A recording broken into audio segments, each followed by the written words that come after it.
Hi, this is Anil and welcome to the video tutorial for the Learning Lad on C++ programming. So in this tutorial we're gonna learn about the dangling pointers in C++.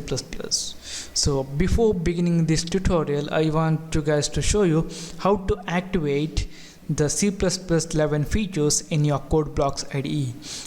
I thought all of you guys will figure it out how to do it, but I'm getting some mails asking me about how to do that. Okay. To activate the C++11 features in your code blocks IDE, you guys need to go to the settings, then the compiler, and here search for this have G++ follow the C++11 ISO C++ language standard. Just click on that and then click on that OK, and that's it. Your code blocks IDE is ready to work with C++11 standard. Alright, in this tutorial I'm going to teach you about the dangling pointers in C++.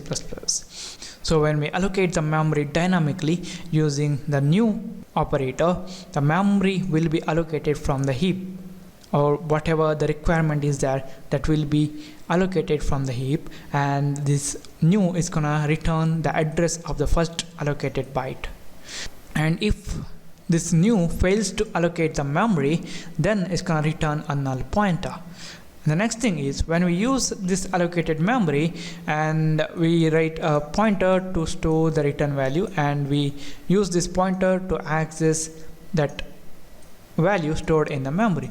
At some time we may deallocate this allocated memory using the delete.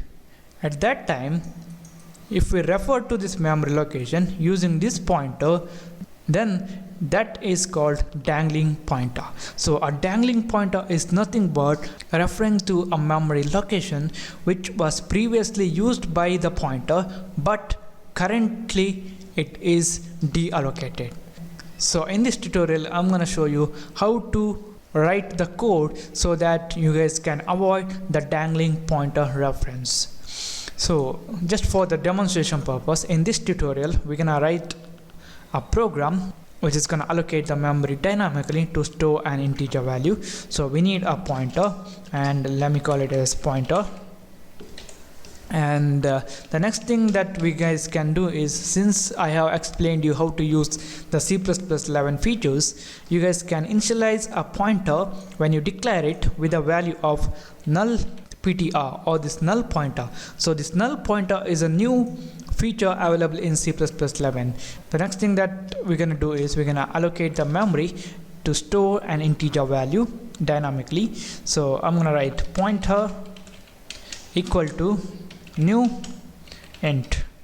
If this new can successfully allocate the memory, then it's going to return the address of the allocated memory, else it's gonna return the null pointer. So we're gonna check that if pointer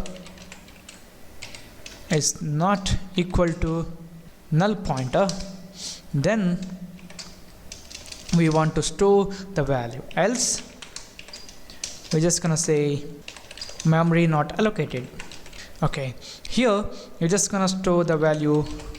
We should use the value at operator in the memory pointed by this pointer, and then we're gonna print out the value. So it's gonna be cout star pointer, and once we do this we need to deallocate this memory. So to deallocate we're gonna use the delete pointer.